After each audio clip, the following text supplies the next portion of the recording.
Os ministros concluíram o julgamento sobre o compartilhamento de dados bancários e fiscais com o Ministério Público e com a polícia. Por maioria, ficou definido que a Receita Federal e a Unidade de Inteligência Financeira, o antigo COAF, podem repassar as informações sem necessidade de aval da Justiça.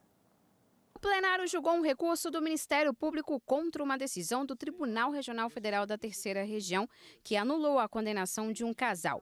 Donos de um posto de gasolina no interior de São Paulo, eles teriam sonegado impostos e informado rendimentos menores do que realmente tiveram nos anos 2000 e 2001. Em julho deste ano, o ministro Dias Toffoli suspendeu em todo o país as investigações com dados da Unidade de Inteligência Financeira, o antigo COAF, sem autorização judicial. Ele trouxe o debate deste caso para o plenário, para ser analisado em conjunto com o recurso sobre a decisão do TRF3. O julgamento começou no último dia 20 de novembro. Na ocasião, o MP pediu para manter o compartilhamento sem precisar de aval do judiciário.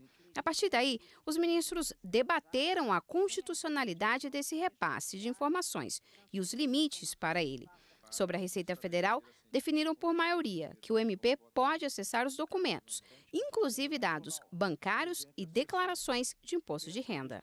Aqui não se cogita, senhor presidente, de compartilhamento indiscriminado ou aleatório de dados bancários e fiscais entre a Receita e o Ministério Público, mas tão somente de transferência ou repasse daquela repartição para este órgão de provas relativas à sonegação fiscal de contribuintes para o efeito de promoção de sua responsabilidade penal. Não estabelecer ex ante a impossibilidade de compartilhamento no âmbito restrito da representação fiscal para fins penais de documentos como declarações de imposto de renda ou extratos bancários. Ressalvo, no entanto, que tais documentos só poderão ser objeto de compartilhamento na medida em que forem estritamente necessários para compor indícios de materialidade nas infrações apuradas. Já sobre os relatórios produzidos pelo antigo COAF, alguns ministros apontaram que o recurso não trazia essa discussão e demonstraram preocupação em expandir o tema. Mostra-se, a meu ver, uma expansão inadequada juridicamente. Ademais, anoto que no ordenamento jurídico brasileiro somente se julga em sede extraordinária matéria que tenha sido objeto de pré-questionamento na instância competente e suscitada na fase processual própria.